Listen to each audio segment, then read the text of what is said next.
Orang di masa lalu, sejarah di masa lalu wajib punya bukti sejaman untuk dikatakan bahwa orang itu benar ada di masa lalu, untuk dikatakan bahwa nasab seseorang itu benar di masa lalu harus ada bukti sejaman. Prabu Siliwangi punya bukti sejaman karena ada batu tulis yang menyebut nama raja Pajajaran terakhir.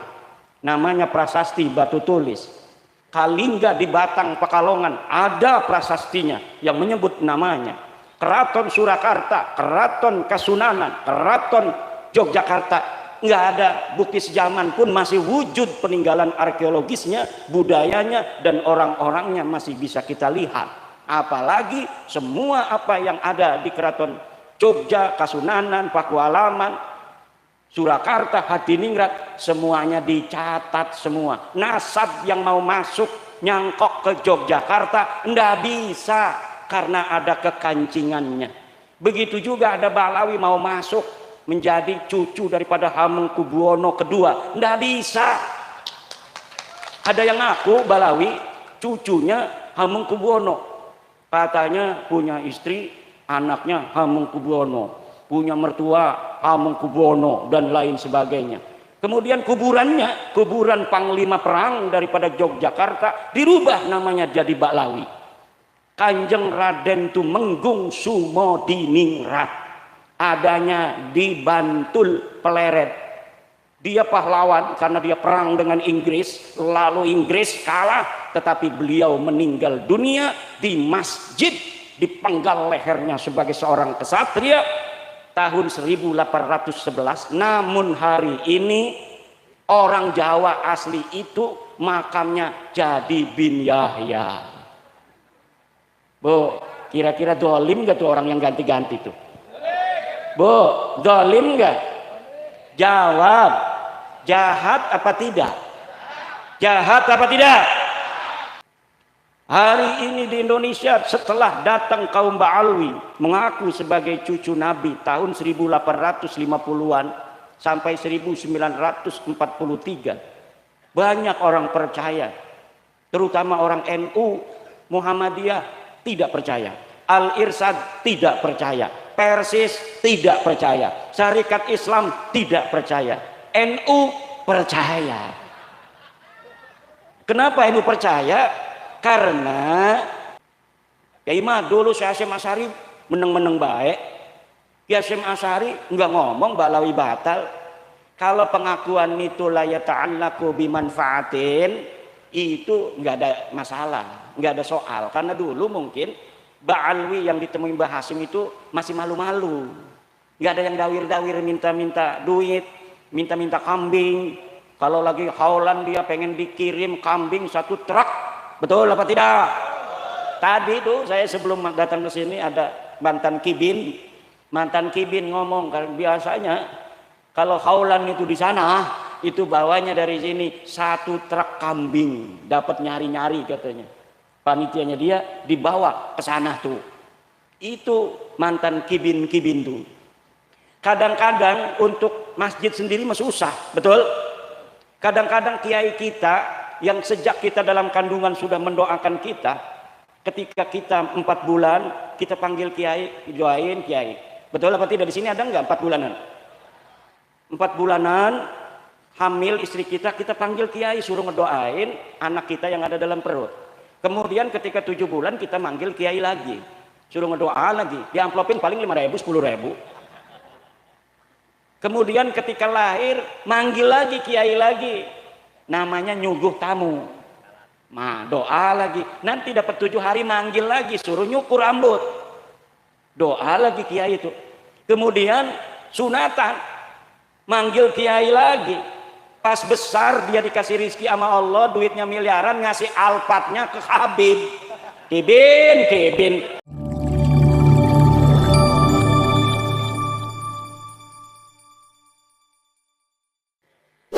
Assalamualaikum warahmatullahi wabarakatuh.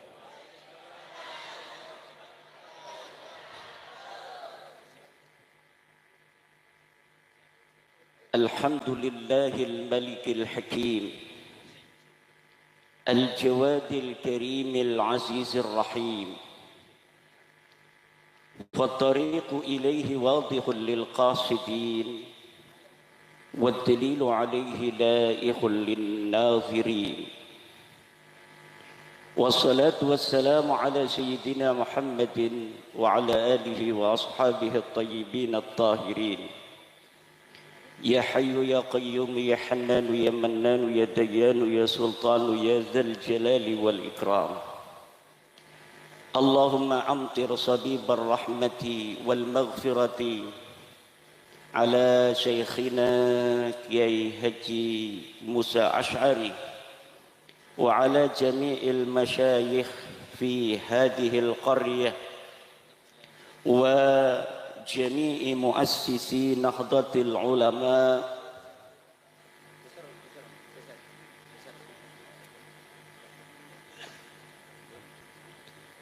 من شيخ حسيم أشعري والشيخ بسري سنسوري والشيخ عبد الوهاب حسب الله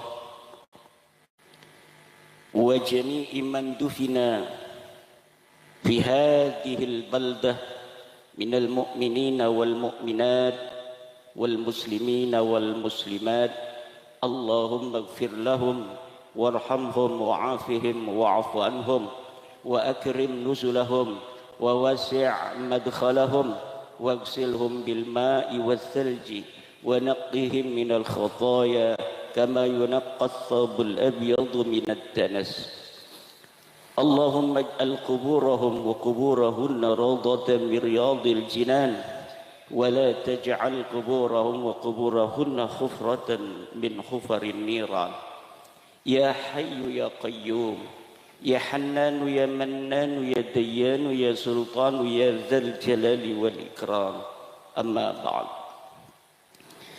فيا أصحاب الفضائل حضرات المكرمين, para alim, para ulama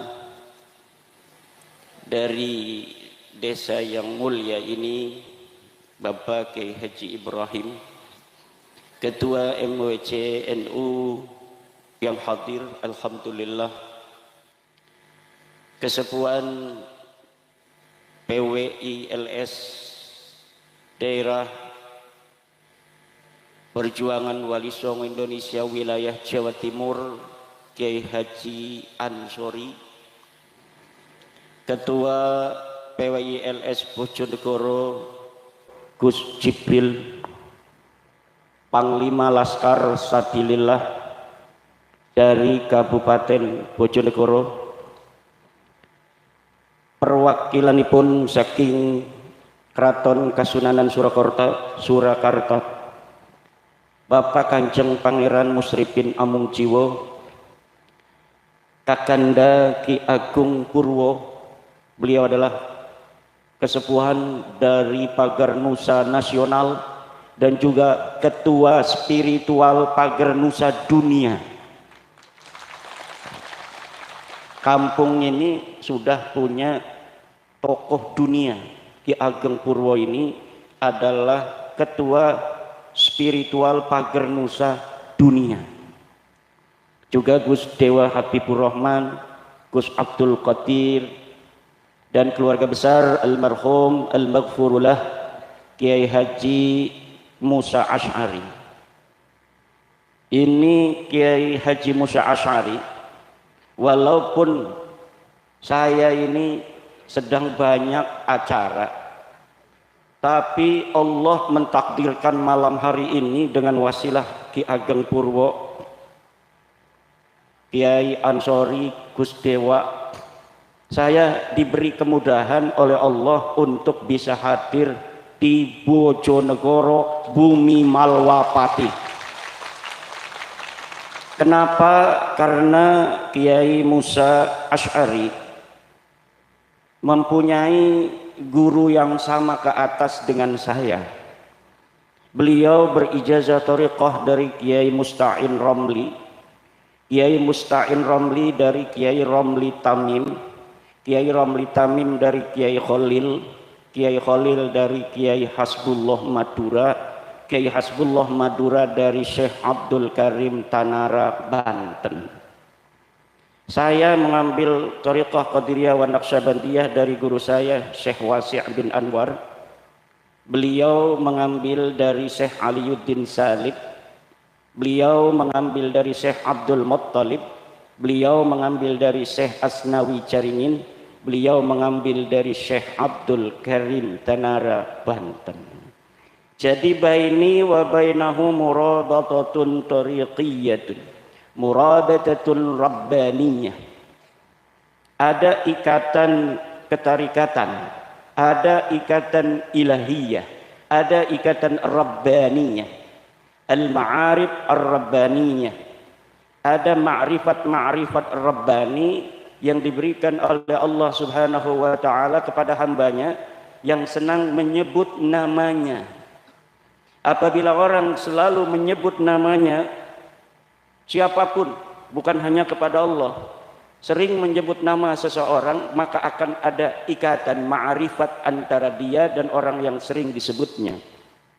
Kalau kita sering menyebut Nabi Muhammad, akan ada ikatan Rabbaniyah, ada ikatan Muhammadiyah dengan Rasulullah Muhammad sallallahu alaihi wasallam. Kalau kita selalu bermarhaba seperti yang diajarkan oleh Wali Songo dari masa lalu, bermarhaba, ini sudah ada marhaba ini di Indonesia sejak ratusan tahun yang silam. Untuk apa? Untuk membina hubungan baik antara ruh kita dengan ruh baginda Nabi besar Muhammad sallallahu alaihi wasallam. Ketika orang berzikir la ilaha illallah, maka ada ma'rifat rabbaniyah yang hadir. Semakin banyak dia berzikir kepadanya, menyebut nama Allah, maka semakin meningkat ma'rifat bainahu wa bainahu ta'ala. Semakin jarang kita menyebut Allah, semakin tipis ma'rifat kita dengan Allah. Man huwal arifu billah? Siapa orang yang al-arif billah? Orang yang mengenal Allah adalah orang-orang yang mengerti di waktu ini harus dia berbuat apa yang diridhai oleh Allah Subhanahu wa taala. Kadang kebaikan itu sifatnya tidak mesti selalu harus dilakukan pada setiap waktu. Kebaikan betul, tapi kalau orang yang tidak ma'rifat billah, kadang-kadang kebaikan yang dia berikan, kebaikan yang dia yakini, kemudian menyinggung orang. Minggu di rumah kita, orangnya jauh, teman kita, waktu yang sudah lama kita kenal, kemudian pas kita sedang mau siap-siap mau pergi ke masjid, dia datang, assalamualaikum. Orang yang belum ma'rifat billah, dia hanya mengenal taklif dari Allah, taklif dari Rasul sebagai syariat, maka dia, saya mau sholat, silakan tunggu, saya mau sholat di masjid. Itu orang yang belum ma'rifat billah. Kenapa? Karena dia tidak tahu kalau datangnya orang itu karena izin daripada Allah. Dia hanya mengetahui satu qadiyah, bahwa Allah memerintahkan melalui lisan daripada Rasulnya bahwa salat yang paling utama adalah fi awwali waqtiha, di awal waktu. Dia tidak tahu kalau istihbab itu bisa yataghayyaru bitaghayyuril waqti wal makan, bisa berubah dengan berubahnya waktu dan tempat. Ketika ada tamu itu, apakah tamu itu datang bukan atas izin Allah? Tamu itu datang atas izinnya Allah. Dia tidak akan bisa diberikan oleh Allah, dia tidak akan bisa diberikan kemampuan untuk datang kalau dia tidak diberikan kemampuan datang oleh Allah Subhanahu wa taala. Nah, maka orang yang ma'rifat billah, dia tahu salat berjamaah hukumnya sunnah. Kemudian al-qira lid-duyuf juga hukumnya sunnah. Tetapi salat berjamaah la yata'allaqu biqalbil insan. Tetapi dengan manusia hubungannya yata'allaqu biqalbihi alladhi yataqallabu kulla waqtin, yang setiap waktu berubah-ubah.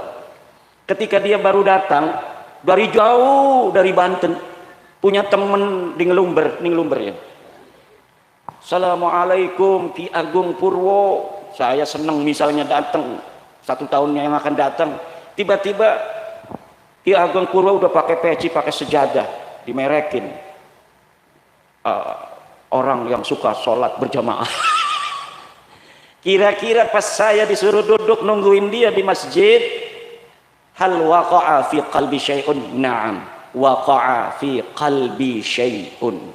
Akan terjadi di dalam hati kita orang yang ditinggalkan itu sesuatu. Mentang-mentang mau sholat, mentang-mentang rajin berjamaah. Ada tamu dari Banten, bukan dia al-qira lid-duyuf, memberi minum, ngobrolin kapan datangnya, dengan siapa, naik pesawat apa, atau naik sepeda ke sini.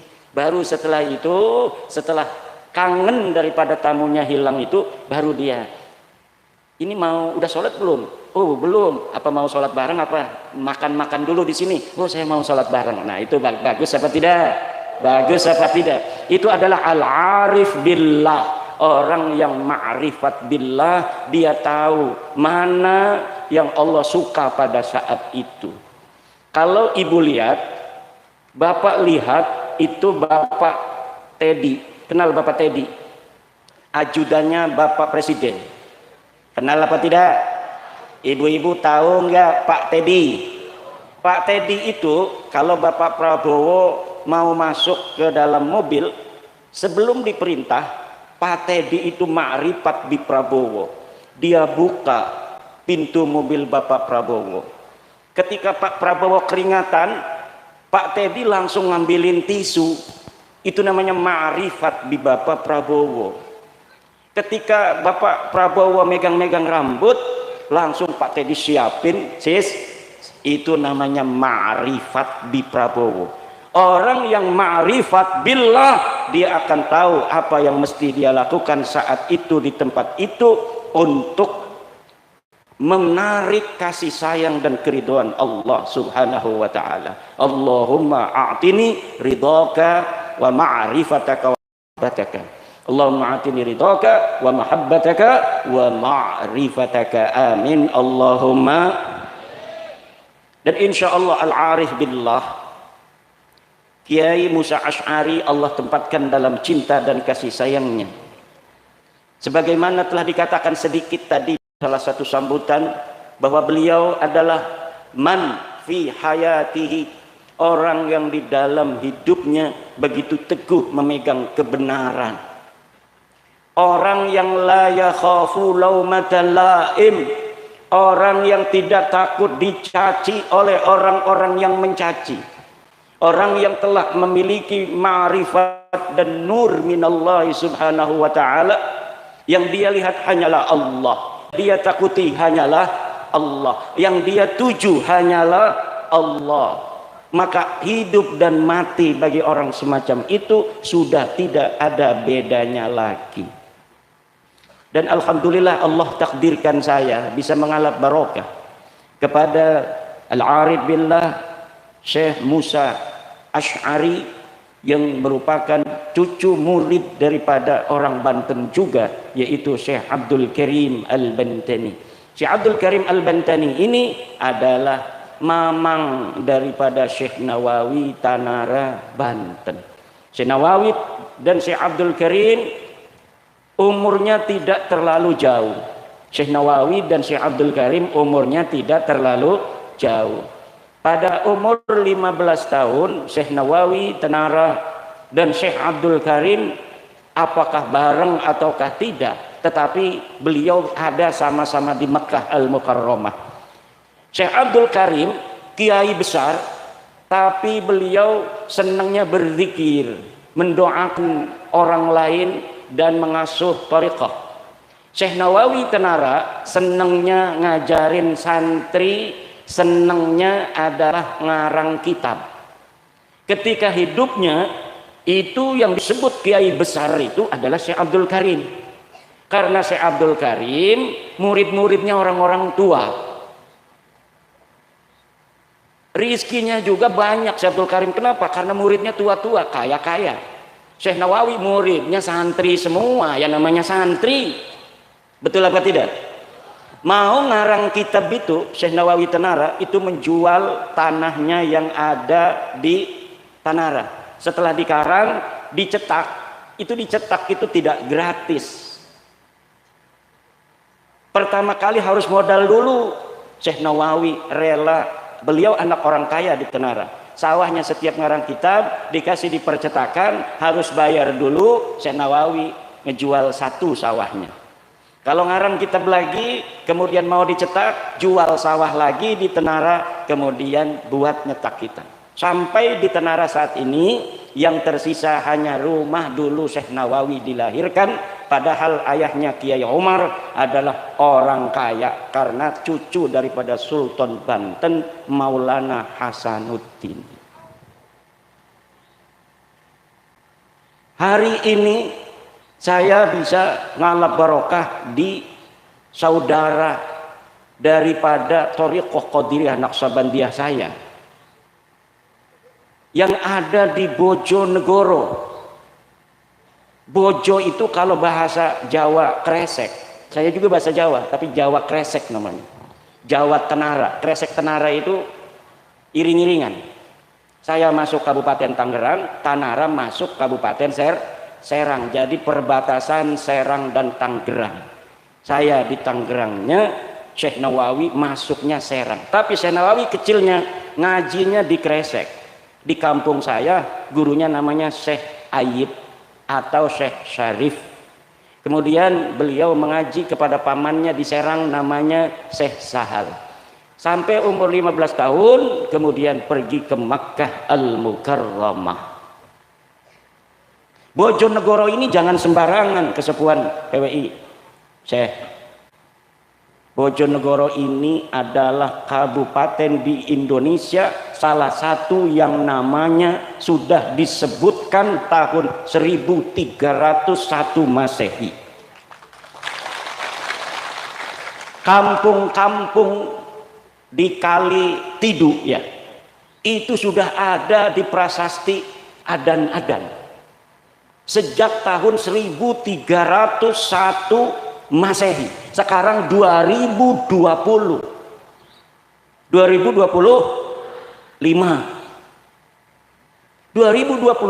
tetapi kampung-kampung di Bojonegoro itu sudah dicatat pada zaman Majapahit tahun 1301. Masya Allah. Dari mana Kiai taunya? Dari bukti sezaman.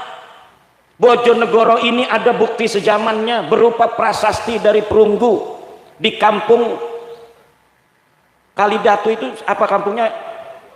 Kalitidu Dongmas. Kalau ibu-ibu bapak-bapak mau baca, datang itu ditaruhnya di Sidoarjo.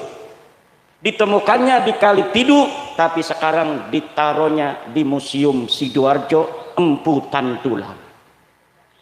Jangan sembarangan. Kalitidu juga dipercaya oleh keruhun-keruhun Bojonegoro sebagai tempat di mana dulu Prabu Angling Darma berada. Kerajaannya apa namanya Angling Darma? Malwapati. Makanya Laskar Sabilillah Bojonegoro disebut dengan Laskar Malwapati. Kiai tahu nggak katanya ahli nasabnya Angling Darma? Tahu. Angling Darma bin Pramesti bin Jayabaya bin Grendayana bin Udayana bin Abimanyu bin Parikesit bin Arjuna. Kalau itu ada bukti sejamannya enggak? Belum. Kalau yang tadi mengenai Kalitidu, bahwa kampung-kampung di Bojonegoro ini sudah ada dicatat sejak 1301, itu ada bukti sezaman. Orang di masa lalu, sejarah di masa lalu wajib punya bukti sejaman untuk dikatakan bahwa orang itu benar ada di masa lalu. Untuk dikatakan bahwa nasab seseorang itu benar di masa lalu harus ada bukti sezaman. Bukti sezaman itu gimana contohnya Pak Kiai? Contohnya saya mendapatkan tongkat sakti naga Malwapati ini dari Ki Ageng Purwo dan Ki Amungjiwo pada tanggal 26 Mei 2025. Saya ikut Ki Ageng Purwo tadi salah. Kemudian setelah saya tua, umur saya 120 tahun, saya berikan ini pada anak saya. Wahai anakku, anak saya juga udah tua, dia udah 100 tahun mungkin kan, sayanya udah 120 tahun. Ini abah dulu dapatkan di Bojonegoro dari Ki Agung Purwo dan Kiai Amung Jiwo dari Keraton Kasunanan Surakarta. Karena anak sayanya juga ahli nasab, misal ahli sejarah, dia tanya, abah ngomong begitu mana bukti sejaman kalau itu diberikan oleh Ki Ageng Purwo? Kebetulan fotonya ada. Saya itu rajin mendokumentasikan semuanya. Perjalanan saya dari mulai isu nasab, polemik nasab, bahwa Baklawi bukan turunan Nabi, semua saya catat. Ada fotonya semua. Kapan saya taruh itu tulisan saya, tanggal berapa, tulisannya bagaimana, saya catat semuanya. Kemana saja saya pernah berjalan di dalam rangka memberi pencerahan terhadap umat, kemudian saya ketemu siapa saja, saya catat. Untuk apa? Bukti sejaman untuk orang-orang setelah saya 100-200 tahun lagi, bahwa dulu merungkapkan Baklawi ini perlu kerja keras, perlu berjalan, perlu silaturahmi, perlu keberanian, siap dicaci dan siap berkorban. Catat semua. Kemudian anak saya itu kembali lagi pada ini tongkat Malwapati ini. Mana bah fotonya? Ada fotonya itu di buku Kronik Perjalanan Ilmiah Imaduddin Usman jilid kedua misal. Karena jilid pertama sudah saya rilis 700 halaman sampai Desember 2024. Dari mulai 1 Januari 2025 belum. Nanti akan masuk lagi ini apa namanya tongkat Ki Ageng Purwo Malwapati ini pada buku Perjalanan Ilmiah Imaduddin Usman yang 2025. Allah Allah. Ini kayak Kiai Ansori, wajahnya sudah masuk buku. Dan Bapak Ibu yang mau lihat bukunya Kronik Perjalanan Ilmiah bisa di-download di internet gratis, tinggal download kemudian di print out sendiri kalau nggak mau beli. Kalau mau beli ya bisa, tinggal cari di Shopee, di apalagi Lazada, Bukalapak udah nggak ada, Bukalapak udah bangkrut. Nah itu tinggal klik berapa puluh ribu, oke, kemudian dikirim ke rumah ibu-ibu. Masya Allah. Nah, itu bukti sejaman. Bojonegoro punya bukti sejaman, Prabu Siliwangi punya bukti sejaman karena ada batu tulis yang menyebut nama raja Pajajaran terakhir. Namanya prasasti batu tulis. Kalingga di Batang Pekalongan ada prasastinya yang menyebut namanya. Keraton Surakarta, Keraton Kasunanan, Keraton Yogyakarta, nggak ada bukti sejaman pun masih wujud peninggalan arkeologisnya, budayanya dan orang-orangnya masih bisa kita lihat. Apalagi semua apa yang ada di Keraton Jogja, Kasunanan, Pakualaman, Surakarta, Hadiningrat, semuanya dicatat semua. Nasab yang mau masuk nyangkok ke Yogyakarta ndak bisa karena ada kekancingannya. Begitu juga ada Baklawi mau masuk menjadi cucu daripada Hamengkubuwono II, ndak bisa. Ada yang ngaku Baklawi cucunya Hamengkubuwono. Katanya punya istri, anaknya Hamengkubuwono, punya mertua Hamengkubuwono dan lain sebagainya. Kemudian kuburannya, kuburan Panglima Perang daripada Yogyakarta, dirubah namanya jadi Baklawi. Kanjeng Raden Tumenggung Sumodiningrat, adanya di Bantul Pleret.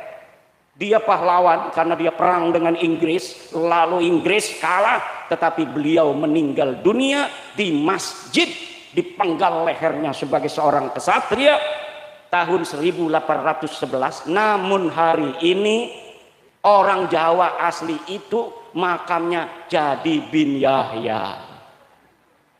Bu, kira-kira dolim gak tuh orang yang ganti-ganti tuh? Bu, dolim gak? Jawab, jahat apa tidak?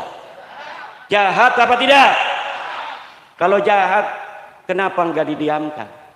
Dulu nggak ada yang berani. Bahkan yang bangun aja itu Pemkot, pemerintah kota Semarang yang ikut membiayai. Bahkan yang sekarang pengurus PWI, banyak yang dulunya ikut-ikut bikin makam-makam palsu. Mana tuh kemarin tuh? Kiai saya Kibin Tobat ya. Dulu saya yang nancepin itu, salah satu makam misalnya saya yang nancepin. Duraka kalau nggak masuk PWI itu. Kalau masuk PWI, duraka-duraka masa lalunya itu diobati oleh pahala-pahala, memperjuangkan untuk saudaranya terbebas dari penjajahan spiritual dan perbudakan. Bu, orang ngaku nabi zaman dulu banyak, pemalsu nabi. Musailamah Al-Kadzab ngaku nabi palsu. Pengaku cucu palsu sampai 200 tahun itu di Mesir. Ada orang namanya Maimun Al-Qaddah, dia ngaku cucu nabi, kemudian diberantas setelah 200 tahun. Dia jadi raja ngaku sebagai cucu nabi itu karena orang jadi segan.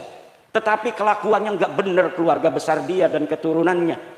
Ada yang minum-minuman, ada yang memperkosa, ada yang sodomi. Kemudian Allah utus di zaman itu seorang yang bernama Salahuddin Al-Ayyubi. Hari ini di Indonesia setelah datang kaum Ba'alwi mengaku sebagai cucu Nabi tahun 1850-an sampai 1943. Banyak orang percaya, terutama orang NU, Muhammadiyah tidak percaya, Al-Irsad tidak percaya, Persis tidak percaya, Syarikat Islam tidak percaya, NU percaya.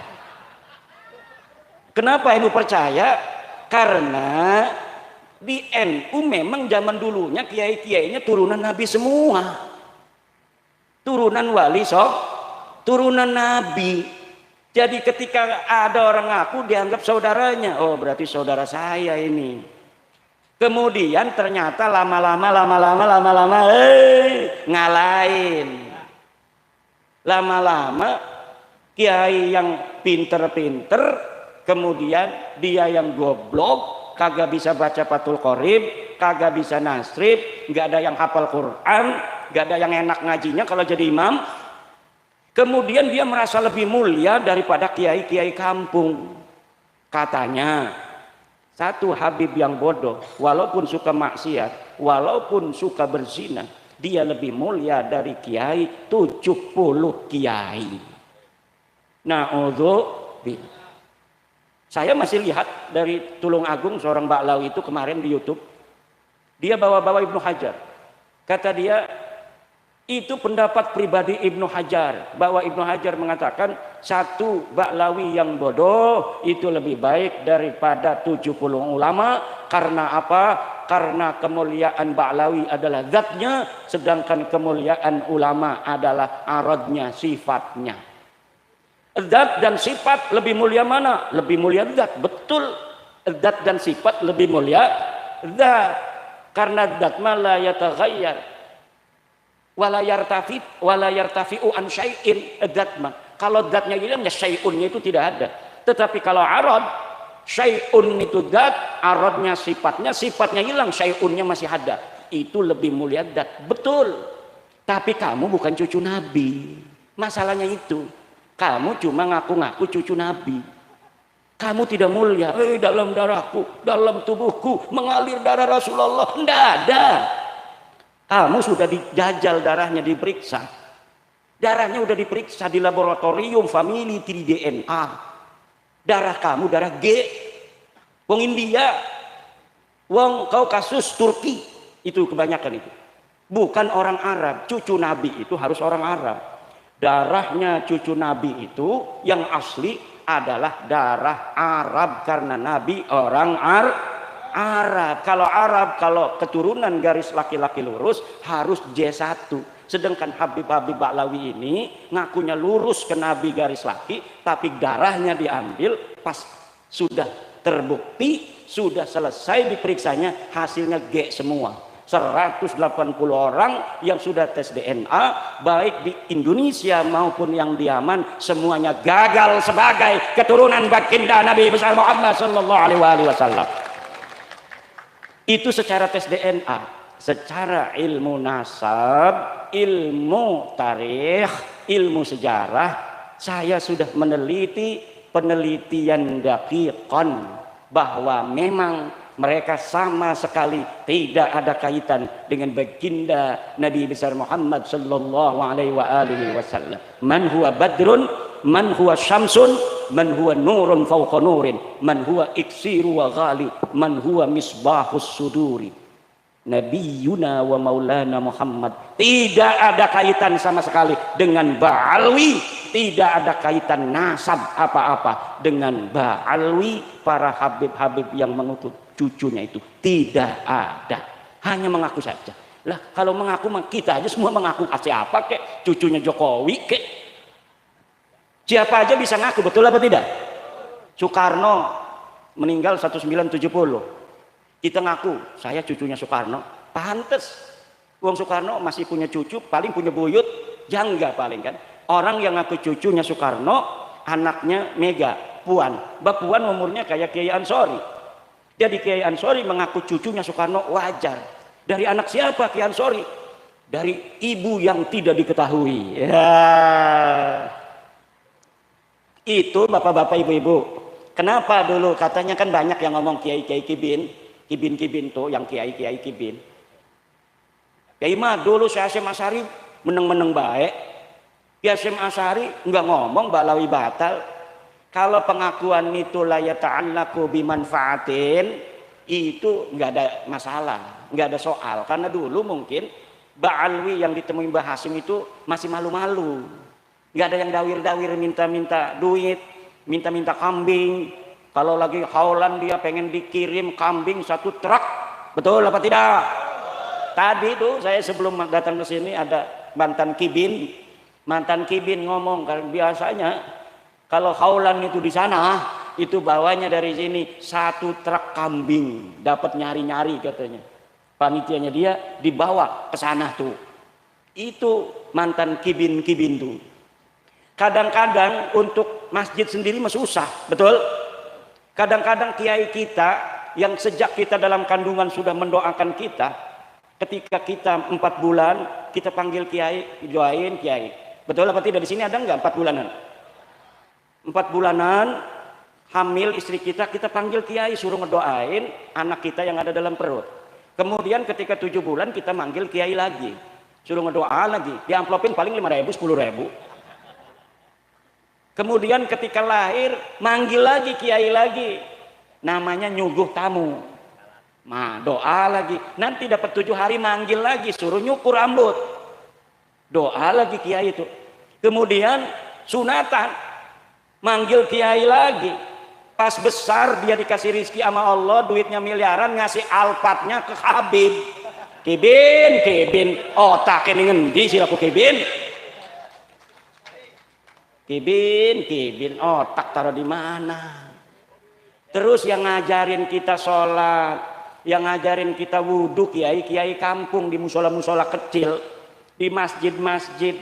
Kadang dia yang ngajar, kadang dia yang bawa kue, dia yang bikin kopi kiainya tuh. Tapi Masya Allah, sesudah kenal lama Habib, dia lupain guru orang-orang yang telah berjasa dalam hidupnya sejak dalam kandungan. Kadang-kadang dia yang ngomong, ini malam ini ada hallnya Habib, pengajian libur, nggak boleh kalau ada Habib lagi di hall ada pengajian, itu namanya matanya picak. Betul apa tidak? Ada nggak orang ngomong begitu? Pangkat dia itu apa ngomong begitu? Pangkat dia apa kiai? Bukan. Bisa ngaji Fathul Qorib? Enggak. Suruh nasrif fa'ala fa'alu fa'alna enggak bakal bisa.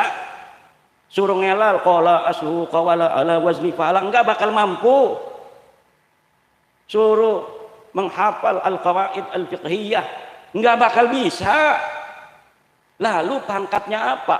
Itu orang dia mau di hall buyutnya dia, kita mau ngaji, tidak boleh pengajian, bahkan jamaahnya suruh hadir ke sana, katanya barokah. Barokah naon ngajin ke apa ente? Barokah apa dapatnya di sananya? Dikasih perukunan sholat? Enggak. Kadang-kadang nggak sholat. Betul apa tidak? Kadang-kadang kumpul sholat maka agak jangan betul-betul tuh dekat keraton masih ada. Bahkan kota kita banyak yang dipakai-pakai. Allah, Allah, haul Gresik, haul Solo, haul Malang. Lah emang pangkatnya apa dia? Coba yang di haul itu lihat sejarahnya waktu hidupnya. Ada nggak di kitab-kitab Mbah Hasim yang semasa dengan dia disebutkan? Nggak ada. Banyaknya orang-orang Ba'lawi itu yang dianggap hebat-hebat setelah matinya. Udah 20 tahun mati baru dicatat itu. Kehebatannya semuanya nggak ada bisa dibuktikan oleh orang yang sezaman. Hafal hadis katanya 1.000.000 hadis, mana buktinya? Lu nggak ada, orangnya udah mati. Mungkin ada nggak kalau dia pakar hadis? Kitabnya mungkin, sanadnya dari siapa? Pernah nggak dia ketemu dengan musnidud dunya? Dari siapa saja dia mendapatkan riwayat hadis? Gurunya berapa ratus? Seorang pakar hadis ya gurunya harus ratusan. Nggak ada. Hanya di tulisan-tulisan sekarang di internet ditinggi-tinggikan, pada masa hidupnya bukan siapa-siapa. Makanya saya katakan satu Syekh Nawawi Tenara lebih mulia dari seluruh Ba'lawi yang hidup maupun yang sudah mati. Satu kiai Indonesia Syekh Nawawi Tenara lebih mulia dari seluruh habib di dunia, baik yang masih hidup maupun yang sudah wafat. Dengan Syekh Mahfud Turmusi pun saya berani katakan bahwa Syekh Mahfud Turmusi lebih utama dan lebih mulia di sisi Allah dari Ba'lawi, seluruh Ba'lawi yang ada di dunia, baik yang hidup maupun yang meninggal dunia. Bahkan peci hitamnya Syekh Nawawi itu lebih mulia dari seluruh sorban-sorban ban Vespanya Ba'lawi, baik yang masih hidup maupun yang sudah meninggal dunia. Sarungnya Syekh Nawawi Tenara, sarung yang murah itu yang linting, lebih mulia dan lebih utama dari seluruh jubah sorban-sorbannya dan lapisan-lapisannya dari para kabid Ba'lawi itu. Saya berani kalau misalnya ada malaikat yang suka tugasnya itu menghitung, hisab, ayo dihisab. Dia suka membanding-bandingkan, makanya saya banding-bandingkan sekarang. Mereka itu sukanya membanding-bandingkan. Sayyidina Syekh Abdul Qadir Jilani dibandingin dengan Abdul Al-Haddad, dengan Faqih Muqaddam. Katanya Faqih Muqaddam lebih hebat daripada Syekh Abdul Qadir Al-Jilani. Kalau Syekh Abdul Qadir Al-Jilani dia terkenal di dunia, maka Faqih Muqaddam nanti dia akan lebih tinggi derajatnya di akhirat daripada Syekh Abdul Qadir Jilani. Dari mana dia tahu? Syekh Abdul Qadir Jilani katanya pangkatnya kalah nanti di akhiratnya oleh Faqih Muqaddam. Siapa Faqih Muqaddam? Apakah orang apakah bukan? Faqih Muqaddam katanya imam. Saya teliti di kitab-kitab, katanya dia wafat 653 Hijriah. Kitab-kitab sudah banyak ditulis di Yaman yang nyebutin nama ulama-ulama Yaman, ulama-ulama Tarim disebutin. Saya cari nama Faqih Muqaddam Muhammad bin Ali itu tidak ada sama sekali. Pada tahun 653 orang bernama Faqih Muqaddam. Tapi kibin-kibin kan hadaratnya la hadrati Sayyidina wa Maulana Faqih Muqaddam, ya Faqih Muqaddam. Faqih Muqaddam dipanggil nggak ada kok. Saya bisa membuktikan dia tidak ada. Saya nggak bakal berani ngomong begini kalau saya tidak bisa membuktikan bahwa Faqih Muqaddam tidak ada pada masanya. Tidak ada. Lalu gimana tuh kiai kok bisa ada?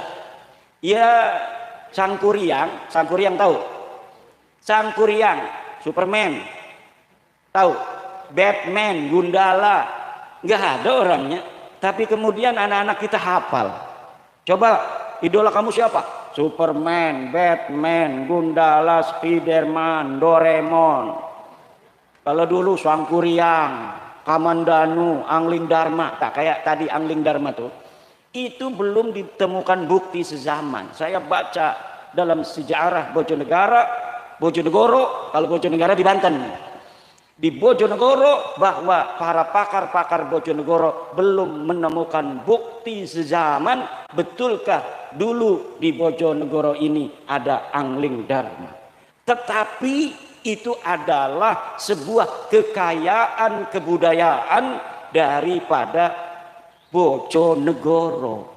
Sama seperti di daerah Jawa Barat dikenal dengan nama Sangkuriang. Dikenal dengan nama di sana siapa lagi itu tokoh-tokoh yang diciptakan dalam versi kebudayaan untuk menjadi inspirasi bagi anak-anak muda pada zamannya. Itu banyak sekali diciptakan tokoh. Dan tokoh-tokoh semacam itu lalu kemudian ada yang ngaku-ngaku keturunannya. Orangnya diciptakan, sekarang orang ada yang ngaku turunan Superman. Wow, saya masih turunan Superman. Mengenai Arjuna, apakah betul Arjuna punya anak namanya Parikesit? Betul, dalam dunia kebudayaan, pewayangan. Parikesit mempunyai anak namanya Abimanyu. Abimanyu mempunyai anak namanya Yudhoyono. Saya tahu Yudhoyono, presiden dulu. Kemudian Yudhoyono punya anak namanya Grendoyono. Grendoyono nama Pramesti. Pramesti punya anak namanya Angling Dharma, adanya di Kali Tidu. Itu legendanya. Perlu untuk bukti sezaman untuk diyakinkan bahwa betul Angling Dharma pernah ada di Kali Tidu. Fakih Muqaddam membutuhkan itu sudah 3 tahun dicari, nggak ketemu-ketemu. Ada yang dikirim dikasih duit ke Turki, ada yang dikasih duit ke Madinah, ada yang dikasih duit ke Irak, ada yang dikasih duit ke Yaman untuk mencari bukti bahwa Fakih Muqaddam pernah ada di masa lalu. Tidak ada yang mampu mendapatkannya dan tidak akan pernah ada. Kenapa? Karena saya sudah secara badihiyan jalian bahwa nasab Ba'lawi ini diakuinya baru di abad 9 Hijriah, 895 Hijriah. Di tahun 895 Hijriah ada seorang Ba'lawi namanya Ali As-Sakran nyatet bin-binnya dia. Katanya dia namanya Ali, punya abah namanya Abu Bakar. Abu Bakar punya abah namanya Abdurrahman. Abdurrahman ini orang bener nih, masih 3 nih orang bener nih. Nah, dari Abdurrahman ke atas ini dia nggak hafal, tulis-tulis saja sampai nama cucu Nabi yang namanya Ahmad bin Isa yang ada di abad ke-4 Hijriah, 345 Hijriah. Memerlukan 13 nama ke situ, dikarang aja. Abdurrahman bin Muhammad bin Ali bin Alwi bin Faqih Ali bin Faqih Muqaddam bin Ali bin Muhammad Sahib Birbat bin Ali Qali Qosam bin Muhammad bin Alwi bin Muhammad bin Alwi bin Ubaid bin Ahmad bin Isa. Ya saya cari kalau Ahmad bin Isa ini benar cucu Nabi. Ada di dalam kitab Tahdhibul Ansar, ada di dalam kitab Al-Mazdi Ahmad bin Isa, ada di dalam kitab Muntaqilatut Talibiyah, ada dalam kitab As-Syajarah Al-Mubarakah karangan Imam Fakhrur Razi, ada dalam kitab Al-Asili karangan Al-Marwazi, karangan At-Taqtaqi, ada dalam kitab Al-Fahri Al-Marwazi, ada dalam As-Sabatul Musal, ada di dalam kitab apa namanya itu Umdatut Talib di abad ke-9 awal. Ahmad bin Isa sahih sebagai cucu Nabi.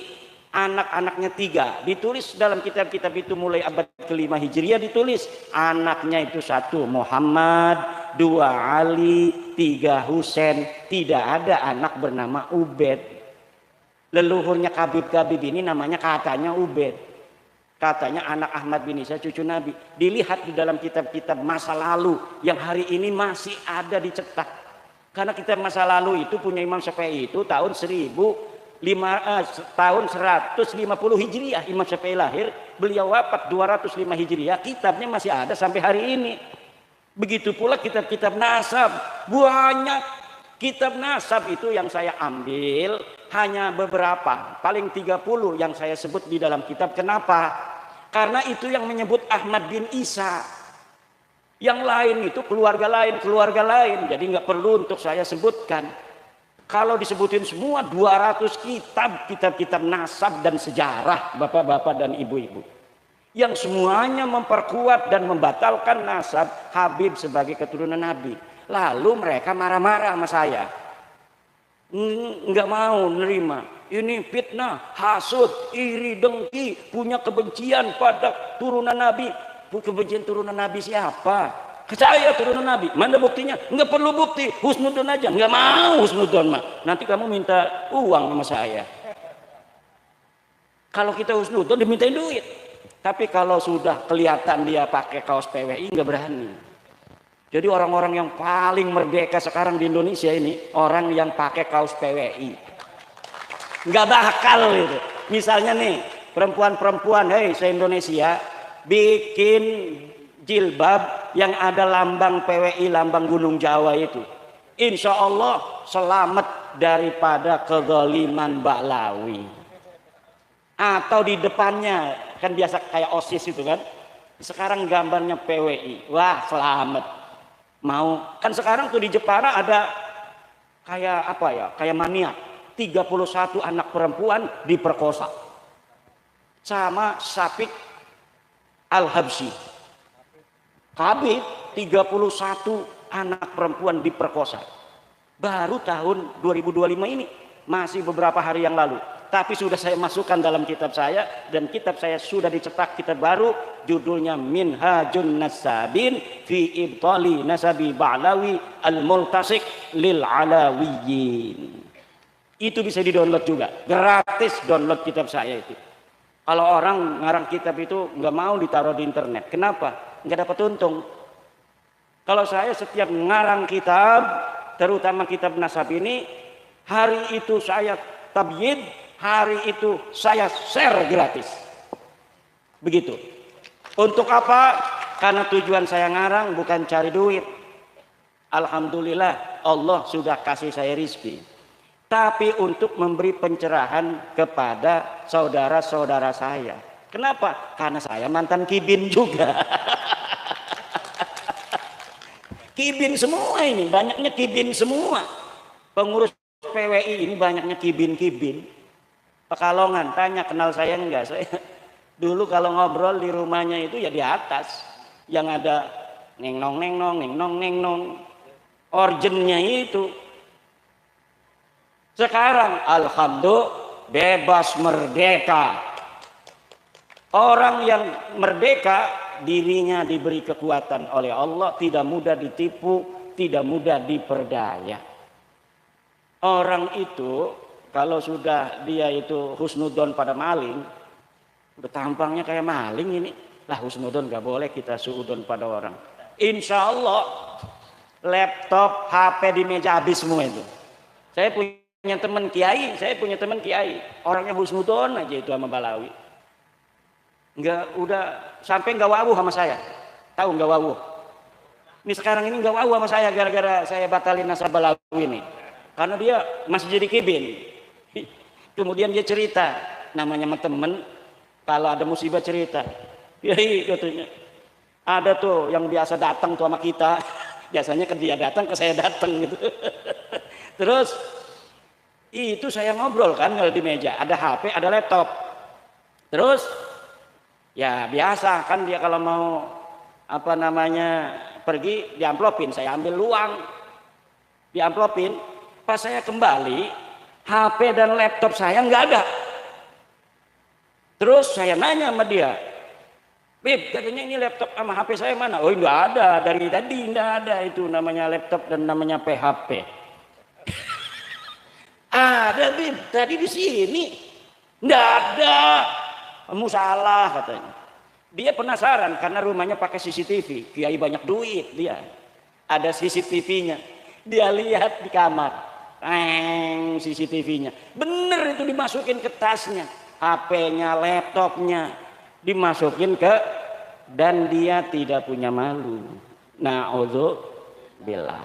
Tapi kalau sudah pakai kaos PWI LS, selamat sentosa. Karena kita bisa masuk surga tanpa orang lain kita sholat ibadah, amar ma'ruf nahi mungkar, takwa, imtisalu awamirillah, wajtinabu nawahi, masuk surga. Jangan mau ditakut-takutin. Kalau enggak cinta sama aneh, cinta sama keluarga Belawi, maka ente tidak akan masuk surga karena tidak akan dapat syafaat dari Injil aneh Nabi Muhammad. Sebenarnya dia juga nggak yakin itu dia cucunya Nabi Muhammad itu. Sekarang itu dia nggak yakin orang dia udah tes DNA, bukan kok. Tapi si Kibin ini aja yang masih yakin orangnya aja udah nggak yakin. Kibinnya masih yakin, Kibin. Susah jadi Kibin itu. Kibin kapan tobatnya? Nah, kita doakan. Kita bukan kebencian. Kalau mereka yang ngaku-ngaku turunan Nabi itu tidak ada kaitan dengan kezaliman dari pengakuannya, biarin aja. Gak bakal ini ada ribut-ribut begini. Ada orang yang penasaran seperti saya bahwa dia bukan cucu Nabi. Nggak mungkin kalau mereka semuanya baik-baik semua. Ngaku turunan Nabi misalnya. Setiap punya uang, ketemu orang dia kasih 100.000. Ada ketemu lagi 100.000. Ketemu lagi. Itu mengangkat nama Nabi Muhammad. Ya Allah, dasar cucunya Nabi. Ketemu orang ngasih uang, sepasar uang dibagi semua sama dia. Masya Allah, Nabi Muhammad terima kasih. Kau telah membawa cerah keimanan kepada kami, engkau juga menurunkan keturunan-keturunan yang mulia yang bagi-bagi duit terus pada kami, begitu walaupun palsu dia. Betul apa tidak? Mengangkat harkat martabat Nabi Muhammad SAW lebih tinggi lagi. Tapi kalau model-modelnya ngaku cucu Nabi nggak pernah sholat, katanya putra putri Fatimah nggak sholat juga dijamin masuk surga, kan malu-maluin Nabi Muhammad. Ngaku cucu Nabi, ada apem punya orang diambil aja. Allah. Minum-minuman keras, mabok, nyolong motor, dawir, nyolong apa namanya tuh akuarium, ada di Lampung nyolong akuarium, di Banyumas nyolong keramik 200 meter. Material, dia bawa mobil losbak, ngambilin keramik, bukannya bayar, bilang Habib Anu, emangnya ini material siapa? Dapat keramiknya bukan dapat beli apa? Enak amat membawa nama Rasulullah untuk hawa nafsunya dia. Ini adalah merendahkan harkat martabat Rasulullah. Wajib bagi kita untuk menjaga kemuliaan Rasulullah dengan membongkar kepalsuan nasab orang-orang yang mengaku sebagai cucu Nabi, kemudian menggunakan pengakuan itu untuk berbuat zalim dan merendahkan harkat martabat Nabi. Setuju, Bu? Asyhadu anna Ba'lawi Habib laisu min dzurriyyati Rasulillah. Merdeka. Udah merdeka itu, insyaallah. Lebih merdeka lagi kalau ada lambang PWI di rumahnya. Ini lambang Nahdlatul Ulama di atas, karena PWI anaknya Nahdlatul Ulama. Di bawahnya lambang PWI LS. Insya Allah ada Kabib masuk, masya Allah. Langsung nggak mau dia. Nanti kiai ada apa Bib? Mau ngehol? Enggak kiai, enggak kiai. Ini saya melihat bahwa kiai ini akan masuk surga. Saya permisi kiai. Assalamualaikum. Gitu doang paling juga. Kalau sudah melihat ada gambar PWI atau foto saya. Kalau belum punya gambar PWI, foto saya aja dipasang. Jangan fotonya Gus Yahya. Nanti kalau fotonya Gus Yahya ada Habib masuk. Ini husnudon ini. Ini husnudon nih, alhamdulillah nih. Kalau yang husnudon kan masih bisa dibohongin. Ini husnudon. Saya kirimin itu. Saya pernah ngomong begini di Lampung. Videonya saya potong, saya kirimin ke Gus Yahya. Ketawa kali dia di sana. Kalau yang ada foto saya, insya Allah nggak berani.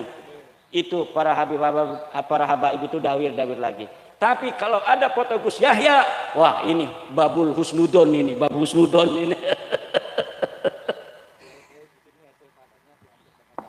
Tuh ada katanya kiai-kiai hasil panennya diangkut Habib katanya. Lah apakah yang begitu itu pantas untuk membawa-bawa nama Rasul, Bu. Nggak pantas. Nggak pantas bawa-bawa nama Rasul. Caci makinya luar biasa. Habis saya ini dibilang cecoro, dibilang dajal, dibilang monyet, dibilang anjing. Habis semua, kebun binatang ke saya semua. Nggak tahu kalau yang dihadapin ini adalah putra wayah Nusantara. Ini saya mendapatkan ini, pusaka-pusaka ini banyak sekali dari orang-orang yang mempunyai mata yang lain selain mata kepalanya. Bahkan ketika capres, saya akan lihat-lihat Pak Jokowi. Pak Jokowi ini saya dukung Ganjar, kata saya. Dari para penunggu gunung-gunung, kata dia, saya kan orangnya husnudon aja begitu mah. Kiai, kenapa bukan pilih Pak Prabowo? Kenapa? Sudah ditanda tangan oleh penunggu gunung 10 Jawa bahwa yang akan jadi presiden Prabowo. Kata orang itu. Terus, tapi para penunggu gunung-gunung se-Jawa sedang cinta sama Kiai Imad. Kalau Kiai Imad nggak berubah, maka tanda tangannya yang akan diberubah, yang didukung Kiai Imad yang akan menang. Sampai begitu. Kata saya, ada syaratnya nggak? Syaratnya. Syaratnya 3. 1 ini, 2 ini, 3 ini. Kalau ini tidak, maka yang jadi presiden Prabowo. Ya kita ini kan orang pekih. Orang pekih itu berdasar hadasiyah. Hadas itu berdasarkan dalil aja, mana buktinya. Tetapi pada waktu itu saya ngikutin aja.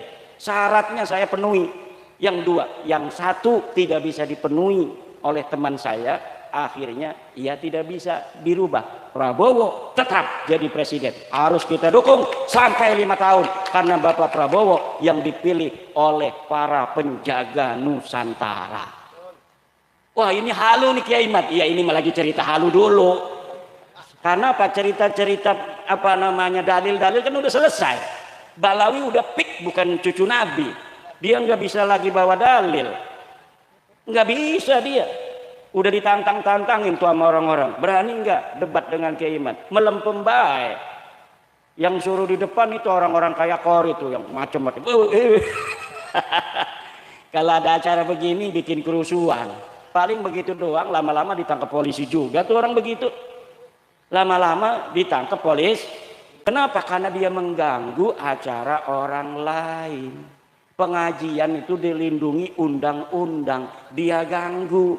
Kalau polisi kesel itu bisa ditangkap itu Pak Kori itu. Orang lagi ngaji Gus Abbas kemarin disuruh pulang. Dilempar-lemparin. Itu kalau polisi sudah kesel orang-orang begitu, ditangkepin karena sudah melanggar undang-undang Indonesia. Ibu bapak hadirin ma'asyiral muslimin rahimakumullah. Itu intinya Bu ya. Ibu ini keturunan ke atas orang mulia-mulia Bu. Jangan rendah diri kepada orang-orang begituan. Mereka bukan siapa-siapa. Mereka tidak lebih mulia daripada kudungnya ibu-ibu.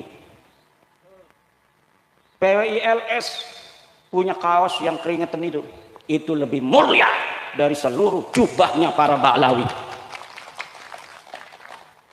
Lebih mulia orang-orang Nusantara, orangnya jujur, sopan santun, nggak enakan sama orang. Orang-orang begitu itu berpahala.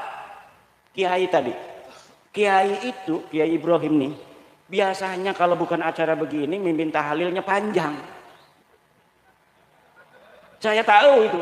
Kenapa? Kiai kita itu begitu nggak enakan. Ini lagi acaranya banyakan orang. Udahlah, yang cepat aja supaya kebagian waktunya. Supaya nih dari Banten tamu kita ngomongnya banyak. Saya berharap baca dzikirnya banyak. Supaya saya ngomongnya sebentar. Ternyata ma'rifatullah. Orangnya itu nggak enakan, itulah orang Jawa. Orang Jawa itu nggak enakan. Aslinya orang Jawa itu nggak biasa nyaci orang. Kita ini sekarang nih ngomong-ngomong kejelekan begini karena harus dilawan. Cangkem melek ya dibalas cangkem melek. Kalau cangkem melek dibalasnya husnudon, habis kita. Makam-makam sudah diganti semua. Wali-wali kita sudah kalah semua. Gresik itu kan Sunan Giri, Sunan Gresik, Sunan siapa lagi tuh di Giri banyak. Sekarang yang besar itu Balawi. Kapan datangnya dia? Tahun 1900. Ngapain aja dulu? Ya ngajar ngaji. Lah ngajar ngaji, mak kiai juga semua ngajar ngaji. Ngajar ngaji doang. Perang kagak? Kagak. Mati di medan perang kagak? Kagak. Lalu hebatnya apa? Ya hebatnya dibesar-besarin. Nih Ki Ageng Purwo juga bisa aja kita bikin YouTube, 20 YouTube Ki Ageng Purwo Waliullah. Kalau malam Jumat ada jam 8 itu ada di Bojonegoro. Tapi kalau jam 12 itu sudah dari Aras. Allah. Itu 2 tahun aja begitu. Udah orang percaya. Itu Pekalongan bikin YouTube-nya banyak, karomah para wali. Lihat itu banyak di YouTube. Dia bisa jalan di air. Udah 4 tahun jalan di air. Ada ulama-ulama jin datang, segala macam. Banyak bikin YouTube, bikin konten kreator, keramat-keramat supaya dianggap rajanya para wali. Kenapa sih Allah kok yang bohong-bohong begitu tapi dibiarkan aja? Ya begitulah cara kerjanya Allah Subhanahu wa taala untuk melihat mana sih hati-hati yang begitu waspada, mana yang mudah dibohongi. Maimun Al-Qaddah itu 200 tahun ngaku cucu Nabi, baru ketahuannya setelah 200 tahun. Mulia dia, semakin ngaku cucu Nabi semakin bohong semakin mulia. Anaknya jadi raja lagi, cucunya jadi raja lagi, buyutnya jadi raja lagi selama 200 tahun. Tapi kebohongan tetap kebohongan. Ulama bangkit di bawah pimpinan Salahuddin Al-Ayyubi. Dulu Salahuddin Al-Ayyubi ini hanya seorang panglima perang dari Imaduddin Zangki. Jangan sembarangan, ini pimpinannya namanya Imaduddin. Imaduddin Zangki punya anak namanya Nuruddin Zangki, tapi belum berhasil. Berhasil pada saat siapa? Salahuddin Al-Ayyubi yang memimpin. Saya namanya Imaduddin, adik saya Nuruddin meninggal dunia. Misan saya Salahuddin lengkap semua itu ada. Kalau Ansori ini nggak pakai din. Kalau pakai din Ansoriuddin.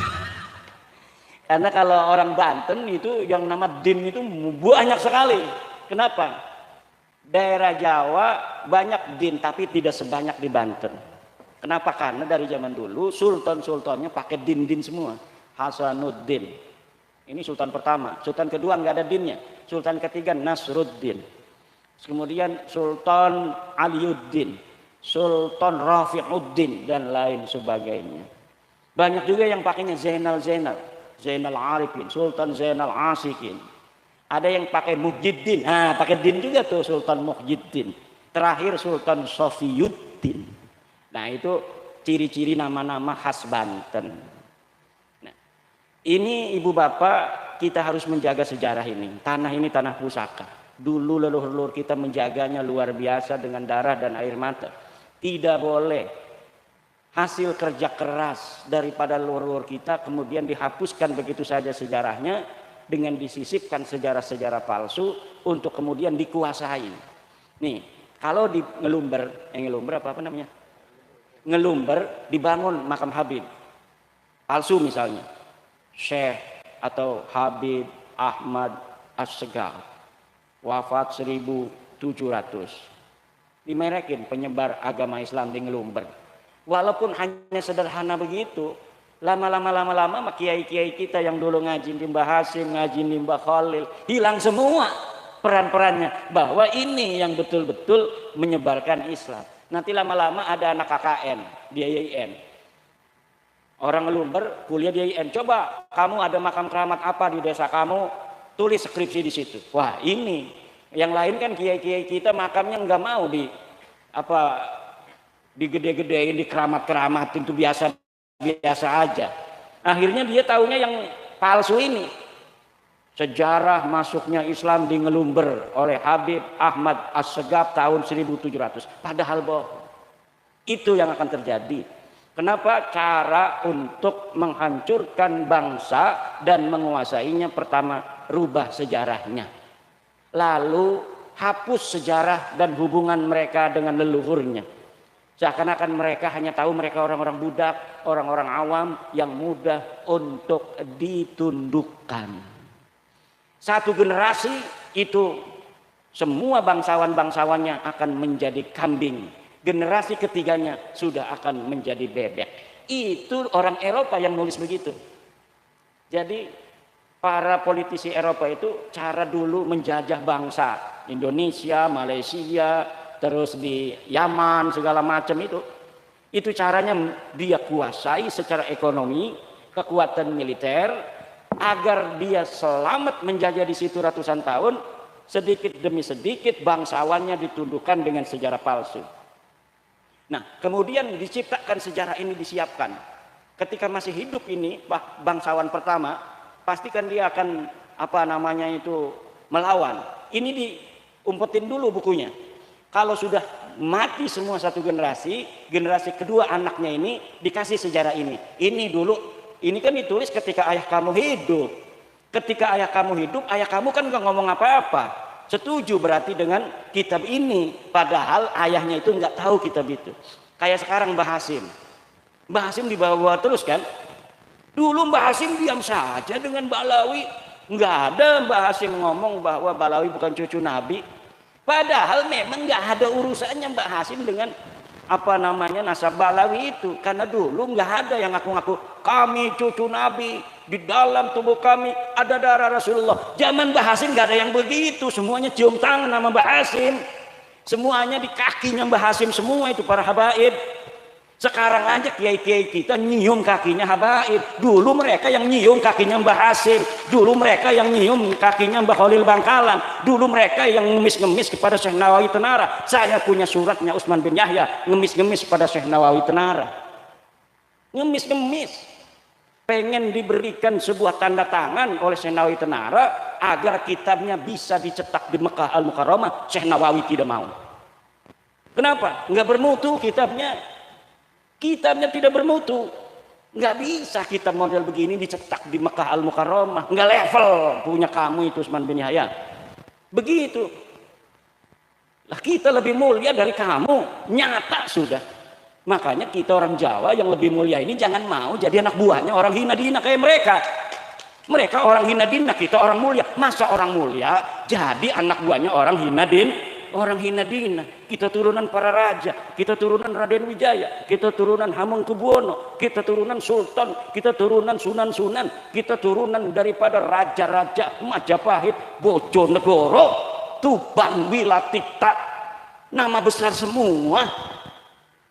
Orang Eropa dulu itu takut sama orang Indonesia. Kok sekarang kita mau tunduk pada orang-orang yang gak jelas asal usulnya? Tidak ada lagi. Sekarang zamannya adalah zaman kebangkitan kiai-kiai Nusantara, kiai-kiai kampung yang harus kita muliakan. Mereka lah yang mengajar kita Al-Quran, mereka yang ngajar kita cara ngaji, mereka yang ngajar kita bagaimana ibadah, mereka yang ngajar kita bagaimana wudhu, mereka lah yang mengajari kita tentang kehidupan. Maka kiai-kiai kampung lah yang harus kita muliakan dan harus kita tinggikan derajatnya. Assalamualaikum warahmatullahi wabarakatuh.